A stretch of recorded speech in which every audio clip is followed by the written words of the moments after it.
थुंग थुंग कंधे पर बोरा लटकाए दिन भर गलियों में भटकता रहता। इधर उधर पड़ी प्लास्टिक की बोतलें और पुरानी चीजें उठाता रहता। फिर शाम को उन्हें बेचकर 2 वक्त की रोटी कमाता। थुंग थुंग अपनी बीवी और बच्चे के साथ एक टूटी हुई झोपड़ी में रहता था। गरीबी इतनी थी कि कभी कभी नमक रोटी भी नसीब नहीं होती थी। भूख मिटाने के लिए पेड़ों के पत्तों का सहारा लेना पड़ता। फिर भी थुंग थुंग ने कभी चोरी का सहारा नहीं लिया। एक दिन थुंग थुंग थका हारा श्मशान के पास बैठा था। शाम ढल चुकी थी और हवा में जले हुए लकड़ों की बू थी। तभी उसे मिट्टी के नीचे से हल्की सी रोशनी चमकती दिखी। वह धीरे से उठा और मिट्टी खोदने लगा। कुछ ही देर में उसे जमीन के अंदर से एक पुराना सा लोहे का घंटी वाला दिया मिला। जैसे ही उसने उसे उठाया, एक भारी आवाज गूंजी, जो भी इस दिए को जगाएगा उसकी हर इच्छा पूरी होगी, लेकिन बदले में उसकी सबसे प्यारी चीज चली जाएगी। थुंग थुंग का दिल जोर जोर से धड़कने लगा। वह मन ही मन सोचने लगा, सबसे प्यारी चीज मतलब क्या? वह घर लौटा और बीवी को सब बताया। बीवी ने ध्यान से सुना। उसकी आंखों में डर भी था और थोड़ी सी उम्मीद भी। फिर बोली, 3 दिन से बच्चा भूखा है, क्यों ना पहले खाना मांग ले।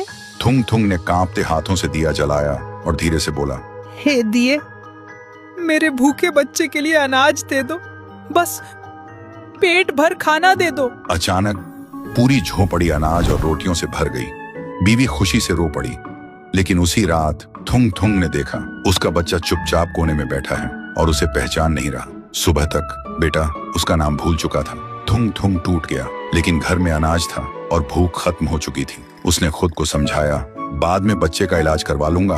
फिर उसने सोचा, एक और बार इस्तेमाल कर लेता हूँ। इस बार उसने मांगा, हे दिए, पक्का मकान और दुकान दे दो। पलक झपकते ही टूटी झोपड़ी की जगह एक सुंदर पक्का घर बन गया और बगल में भरी हुई दुकान खड़ी थी।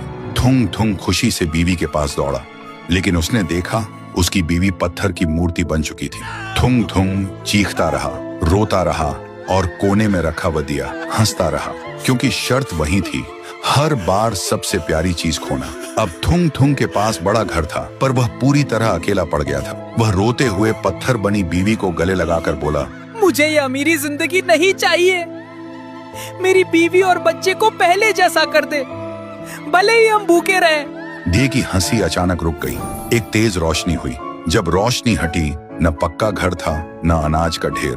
फिर वही पुरानी टूटी हुई झोपड़ी थी, लेकिन सामने उसका बच्चा खेल रहा था और बीवी मुस्कुरा रही थी। थुंग थुंग ने सुकून की सांस ली और उस मनहूस दिए को वापस श्मशान ले जाकर मिट्टी में हमेशा हमेशा के लिए दफना दिया।